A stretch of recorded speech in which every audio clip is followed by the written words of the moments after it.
Okay, thank you so much. Everybody, students are all adult and conscious and clear mind is open. So then discuss with the exercise at moment just for find the পরাবৃত্তের শীর্ষবিন্দু উপকেন্দ্র and উপকেন্দ্রের লম্বের দৈর্ঘ্য and নিয়ামকের সমীকরণ। এগুলা প্রশ্নের মধ্যে যদি আমাকে দেয়া থাকে এভাবে x square plus y square plus 2x plus 2y plus c equal to 0 এমনি করে যদি আমার অঙ্ক দেয়া থাকে তাহলে সেখান থেকে আমাকে বের করতে হবে এটা কিসের সমীকরণ। প্রথমে যে প্রদত্ত সমীকরণটা কিসের দেওয়া আছে এটা আমাকে প্রথমেই ফাইন্ড করতে হবে। এরপরে আমি যাব যে আমার যে অঙ্কটা দেওয়া ছিল সে অঙ্কটা কি আকারে আছে, আমার যে অঙ্কটা দেওয়া ছিল সেটা কি আকারে আছে। তো এই যে আকারে ছিল সেখান থেকে কিভাবে আমি অঙ্কটা সলভ করতে পারি, এই যে কিভাবে সলভ করতে পারি এটা আমাকে শিখতে হবে।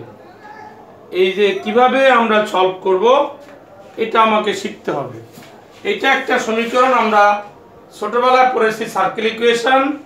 at the same way x minus a whole square y minus b whole square equal to r square, এটা একটা বৃত্তের সমীকরণ আমরা শিখেছি। তা আমাদের এখানে যে ইকুয়েশনগুলো দেয়া থাকবে এই ইকুয়েশনগুলো থেকে আমাকে বলবে পরাবৃত্তের সমীকরণের শীর্ষবিন্দু উপকেন্দ্র উপকেন্দ্রিক লম্বের দৈর্ঘ্য ও নিয়ামকের সমীকরণ বের করো, এটা আমাকে বলে দিবে। এখন যে কোশ্চেনটা থাকবে সেটা হলো আমাদের একটা বক্ররেখা, সেই বক্ররেখাটা ধরে নিতে হবে পরাবৃত্তের সমীকরণ। সেই বক্ররেখাটা পরাবৃত্তের সমীকরণ, এটা আমাকে ধরে নিতে হবে। এই জন্য আমরা লিখতে পারি প্রদত্ত বক্ররেখার সমীকরণ। প্রদত্ত বক্ররেখার সমীকরণ এটা আমরা বলে নিতে পারি। এখানে ধরি প্রদত্ত বক্ররেখার সমীকরণ। আচ্ছা, এবারে আমরা এটাকে যদি সাইজ করি আমরা y স্কয়ারের সাথে নিয়ে আসবো 4y equal to 4x minus 8। এভাবে আমরা একে চিহ্নিত করতে পারি। That implies y square minus 4y, আমি প্লাস 4 দিলাম, equal to 4x minus 8 plus 4 দিলাম। ওকে, এরপরে কি করতে পারি y minus 2 square equal to 4x minus 4, এটা আমি লিখতে পারি। এবার কি ধারণ করলো, that implies y minus 2 square equal to 4 into x minus 1, এটা আমি লিখতে পারি। এখন যদি আমি একটু সহজ করে নেই 4 ইন্টু 1 ইন্টু x মাইনাস 1, তা বলতে পারি। এবার এটাকে আমি এটা নাম্বার 1 নোট করলাম। আচ্ছা, এবার এই সমীকরণকে আমরা যদি অ্যাবাভ ইকুয়েশন দেই তাহলে লিখতে হবে late y minus 2 equal to capital Y and x minus 1 equal to capital X। তাহলে 1 কি দাঁড়ালো, 1 দাঁড়ালো y square minus y square equal 4ax।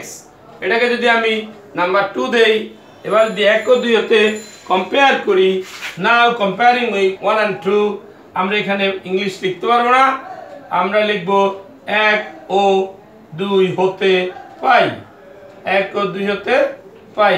কি পাই, y ইকুয়াল টু আমরা লিখতে পারি y minus 2 equal to y, এটা একটু বড় হাত দিব, y আর x minus 1 equal to x। ও আচ্ছা, এটা লিখলাম। এরপরে আমাকে বলছে প্রথমে শীর্ষবিন্দু, এবার আমরা লিখব, আমরা জানি শীর্ষবিন্দু 0 0, শীর্ষবিন্দু 0 0, অর্থাৎ এখানে বলা হয় capital X equal to 0 and capital Y equal to 0, এটা বলা হয়। তো দেন y x বলতে কি আসলো, x minus 1 equal to 0 and y বলতে y মাইনাস 2 ইকুয়াল টু 0, সুতরাং x equal to 1 and y equal to 2, such as শীর্ষবিন্দু বা ভার্টেক্স, শীর্ষবিন্দু হলো 1 and 2, it's a clear, it's a clear. Okay, এভাবে আমরা শীর্ষবিন্দু স্থানাঙ্ক নির্ণয় করতে পারি। এরপর আমাদের বলা ছিল কি, এরপর আমাকে বলা ছিল যে এরপর বলা ছিল উপকেন্দ্র। তো উপকেন্দ্রের সূত্র কি, উপকেন্দ্র সূত্র হলো a, 0, উপকেন্দ্র স্থানাঙ্ক a, 0, তাহলে a বলতে কত, a বলতে ছিল 1, আর কি বলা থাকতে পারে, আর তো 0ই। তা সুতরাং আমরা লিখতে পারি কি, এখানে x equal to a equal to 1 আর x বলতে ছিল কি x মাইনাস 1 ইকুয়াল টু 1, সুতরাং x ইকুয়াল টু 2, আর y বলতে ছিল কত, আর এখানে ক্যাপিটাল Y বলতে ছিল 1, অর্থাৎ y ভ্যালু ছিল কত, y মাইনাস 2 ইকুয়াল টু 0, অতএব y ইকুয়াল টু 2, দেয়ারফর উপকেন্দ্র হলো কত, 2 and 2, ইটস আ ক্লিয়ার। ওকে, এবার আমাকে বলে দিয়েছে কি, এবার আমাকে বলে দিয়েছে যে লম্বের উপকেন্দ্রিক লম্বের দৈর্ঘ্য, উপকেন্দ্রিক লম্বের দৈর্ঘ্য বলা ছিল কি, উপকেন্দ্রিক লম্বের দৈর্ঘ্য, উপকেন্দ্রিক লম্বের দৈর্ঘ্য বলা আছে 4a মডুলাস, এর অর্থ 4 into 1 মডুলাস, তার অর্থ 4, হয়ে গেল উত্তর। এবার আমরা যাব, আমার কাছে ছিল কি নিয়ামকের সমীকরণ, এন্ড নিয়ামকের সমীকরণের সূত্র কি ছিল, নিয়ামকের সূত্র ছিল x equal two minus a, এখন x বলতে ছিল কি x minus 1 equal two minus 1, তাইলে আমি পেলাম কত, আমি পেলাম x ইকুয়াল টু 1 মাইনাস 1, এর অর্থ 0, সুতরাং সমীকরণ x ইকুয়াল টু 0। তো হয়ে গেল আমার, এই হলো আমার যা বলা ছিল যে উপবৃত্তের পরাবৃত্তের শীর্ষবিন্দু, উপকেন্দ্র, লম্বের দৈর্ঘ্য এন্ড নিয়ামক, একটা দুইটা তিনটা চারটা চেয়েছে। আমরা প্রথমে শীর্ষবিন্দু বের করেছি, এখানে শীর্ষবিন্দু বের করেছি, এরপরে বের করতে বলা ছিল উপকেন্দ্র বের করেছি, এরপরে বলেছিল যে লম্বের দৈর্ঘ্য বলেছিল, আমরা বের করেছি, এরপর নিয়ামকের সমীকরণ বলা ছিল, আমরা বের করেছি কি দ্বারা, আমাদের মেইন সূত্র অ্যাপ্লাই করে। It's a clear, it's so easiest solve. তো আমরা এরপরে যাই নেক্সট, এভাবে আমরা আদার্স অঙ্কগুলো সলভ করব বাসায় বসে। ওকে, থ্যাংক ইউ। এরপর আমরা আরেকটা অঙ্ক করে দিচ্ছি, সেটা হলো নাম্বার 2 এর, নাম্বার 2 এর যে কোনো একটা অঙ্ক করে দিলে বাকিগুলো আপনারা সলভ করবেন বাসায় বসে। এবার আমরা যাব নাম্বার 2 এর, নাম্বার 2 এর 3 নম্বর। এবার আমরা যাব নাম্বার 2 এর 3 নম্বর। এখানে বলা ছিল, এখানে বলা আছে নাম্বার 2 এর 3 নম্বরে বলা আছে লম্বের দৈর্ঘ্য সমীকরণ, অক্ষের সমীকরণ, লম্বের দৈর্ঘ্য ও সমীকরণ, লম্বের দৈর্ঘ্য ও সমীকরণ, এবং বলা আছে অক্ষের সমীকরণ, লম্বের দৈর্ঘ্য সমীকরণ ও অক্ষের সমীকরণ। এখানে বলা আছে অক্ষের সমীকরণ, অক্ষের সমীকরণ, আর একটা বলা আছে নিয়ামকের সমীকরণ,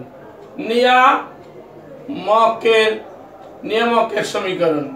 এখানে আমাকে এগুলা বলে দিচ্ছে পরাবৃত্তের শীর্ষবিন্দু, উপকেন্দ্র, লম্বের দৈর্ঘ্য সমীকরণ এবং অক্ষের সমীকরণ, সেই সাথে নিয়ামকের সমীকরণ, এগুলো আমাকে।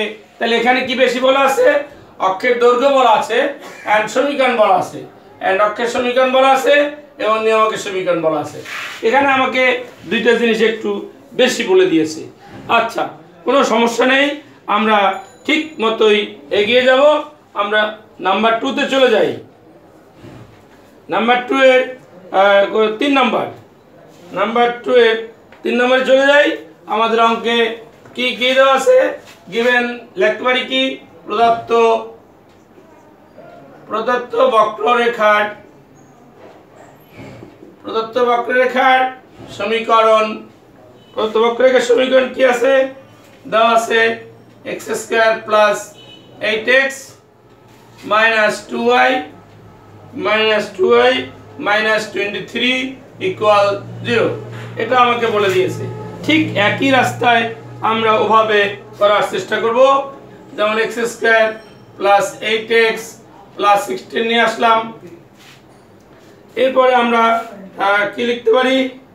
ইকুয়াল লিখতে পারি 2y + 23 - 16। এটা আমরা লিখতে পারি। তাহলে দেখা গেল কি, আমার এই দুইটা লিখলাম, এই দুটো লিখলাম, এই আমি এই পাশে 16 কে যোগ করলাম, এই পাশে 16 কে যোগ করলাম। তো দেখা গেল কি আসলে কি, এটাকে আমরা বলতে পারি x + 4 হোল স্কয়ার = 2y + 9 আর 3। এটা আমরা বলতে পারি। তো এখন এটাকে একটু সহজ করার জন্য যদি আমরা x + 4 হোল স্কয়ার দেই = 2টা যদি কমন নেই, তাহলে 1 + 39/2 আসে। তো এবার আমরা একটু যদি অঙ্কটাকে একটু সাইজ করি, তাহলে কি ধারণ করে? তাহলে ধারণ করে x + 4 whole square plus 4 × 1/4 × 2 y + 39/2। এটাকে আমরা লিখতে পারি। তাহলে আমার কি ধারণ করলো? 4 × ½ × y + 39/2। It's a number 1 equation, which is the. এবার আমরা যদি ধরি x + 4 = X and y + 39/2 যদি আমরা Y ধরি, তাহলে এখানে আসে কত? 1 implies কি আসে? x² = 4ay। এটাকে যদি আমরা নাম্বার 2 দেই, তাহলে now from 1 and 2 we get, এটা যদি আমরা করি তাহলে কি ধারণ করে? এটা আমরা ধারণ করে X = x + 4 and Y = y + 39/2 and এ সমান কত আসে? এ সমান হাফ। আমরা পেয়ে গেলাম অনেক কিছুই। এভাবে আমরা প্রথমে যাব কোথায়? প্রথমে যাব শীর্ষবিন্দু। এভাবে আমরা প্রথমে যাব কোথায়? শীর্ষবিন্দুতে। আচ্ছা, এখন আমাকে খেয়াল রাখতে হবে যে আমরা কি কি নির্ণয় করব এবং আমাদের কি কি ফাইন্ড করতে বলেছে, অর্থাৎ কি কি চেয়েছে। তাহলে প্রথমে আমাদের শীর্ষবিন্দুর স্থানাঙ্ক, শীর্ষবিন্দুর স্থানাঙ্ক কি? 0 0। শীর্ষবিন্দুর স্থানাঙ্ক 0 0। তাহলে আমি বলতে পারি কি, এটা X = 0 and Y = 0। therefore x বলতে কি? x + 4 = 0 and y বলতে কি? y + 39/2 = 0। তাহলে আমি বলতে পারি কত? x = -4 and y = -39/2। তাহলে আমার স্থানাঙ্কটা কি দাঁড়ালো? শীর্ষবিন্দুর স্থানাঙ্ক কি দাঁড়ালো? স্থানাঙ্কটা আসলো -4, 39/2। It's so easy. I think শীর্ষবিন্দুর স্থানাঙ্ক হয়ে গেল। এরপর যদি আমরা আসি, আমাদের কি কি চেয়েছে? শীর্ষবিন্দু গেল, এবার উপকেন্দ্রের স্থানাঙ্ক। তাহলে এবার যদি যাই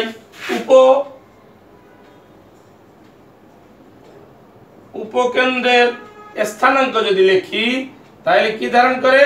a, 0। এটা আমাকে ধারণ করে। উপকেন্দ্রের স্থানাঙ্ক কি? উপরে ও উল্টা মিলে আসবে। উপকেন্দ্রের স্থানাঙ্ক 0, a। অর্থাৎ আমার অঙ্কটা আসছিল কি? x² = 4ay। এই জাতীয় ক্ষেত্রে 0 0 পেলাম, শীর্ষবিন্দু 0a পেলাম, উপকেন্দ্রের স্থানাঙ্ক শিশু উপকেন্দ্রের স্থানাঙ্ক। তাহলে আমি যাব, আমার অঙ্কে দেওয়া আছে কি, আমার অঙ্কে বলা আছে প্রথমে x ইকুয়াল টু কত দেওয়া আছে, প্রথমে x equal two capital X equal to 0 and capital Y equal to a। তাহলে ক্যাপিটাল X ইকুয়াল যদি আমার 0 হয় তাহলে আমাদের অঙ্কে বলা ছিল কি,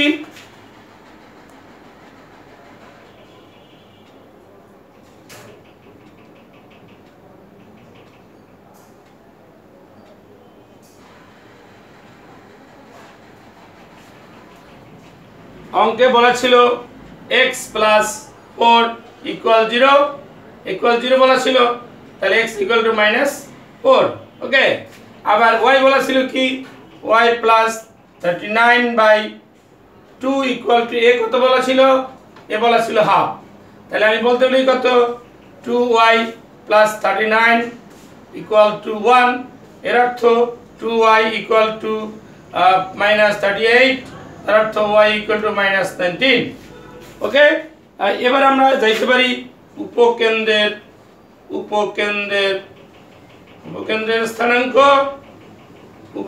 স্থানাঙ্ক, আসলে কত, -4 -19।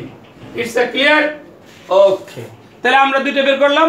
এবার আমাকে কি বলে দিয়েছে, এবার আমাকে বলেছে উপকেন্দ্রিক লম্বের দৈর্ঘ্য, উপকেন্দ্রিক লম্বের দৈর্ঘ্য। এবার আমরা যদি যাই, লম্বের দৈর্ঘ্যের সূত্র কি, উপকেন্দ্রিক লম্বের দৈর্ঘ্যের সূত্র, উপকেন্দ্রিক লম্বের দৈর্ঘ্য আমাকে বলে দিয়েছে কি 4a, এটা বলে দিয়েছে। তাহলে 4 * a ছিল কত, হাফ, 4 * হাফ ছিল আমার কাছে, তা আমি পাবো কত, 2। হয়ে গেল আমার উপকেন্দ্রিক লম্বের দৈর্ঘ্য। এবার বলছি কি, ওয়ার সমীকরণ। তাহলে উপকেন্দ্রিক লম্বের সমীকরণ, উপকেন্দ্রিক লম্বের সমীকরণে কি বলা আছে, লম্বের সমীকরণে বলা আছে y, capital Y equal to a। তাহলে y ছিল কত, y plus 39 divide 2 equal to half, এটা বলা ছিল। তাহলে আমি যদি লিখি, এবার আমি যদি লিখি যে দ্যাটস ইকুয়াল টু কত হবে, এটাকে আমরা বলতে পারি y plus 39 2y equal 39 equal to 1। তাহলে আমরা বলতে পারি কত, 2y প্লাস 38 ইকুয়াল 0, তাহলে y plus 19 equal to 0। It's a উপকেন্দ্রিক লম্বের সমীকরণ। এরপর যদি যাই অক্ষের সমীকরণ, অক্ষের সমীকরণে কি আছে, অক্ষের সমীকরণ। এবার আমি যদি যাই অক্ষের সমীকরণ, অক্ষের সমীকরণ বলা আছে ক্যাপিটাল X ইকুয়াল টু 0, যেহেতু y, তাহলে ক্যাপিটাল X ইকুয়াল টু 0 হলে x এর ভ্যালু কত, x plus 4 equal to 0। This is the result, this is the result. আচ্ছা, এবার আমাকে লাস্ট কি বলছে, নিয়ামকের সমীকরণ। এবার আমাকে লাস্ট বলছে নিয়ামকের সমীকরণ। নিয়ামকের সমীকরণের ফর্মুলা কি, নিয়ামকের সমীকরণের formula y equal two capital Y equal two minus a। তো y বলতে কি ছিল, y বলতে ছিল y plus 39/2 equal to minus half. That implies আমরা কি করতে পারি, 2y প্লাস 39 প্লাস 1 বলতে পারি। তাহলে আমরা লিখতে পারি কত, 2y প্লাস 40 ইকুয়াল টু 0। তার অর্থ লিখতে পারি, আমরা একটু পরে লিখি,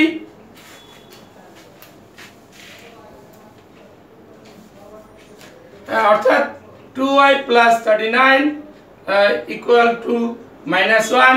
তাহলে বলতে পারি কত, 2y প্লাস 40 ইকুয়াল 0। তাহলে আমরা বলতে পারি y plus 20 equal 0। It's the result. It's so easy. Oh, it is clear or not? I think all of students are okay and clear.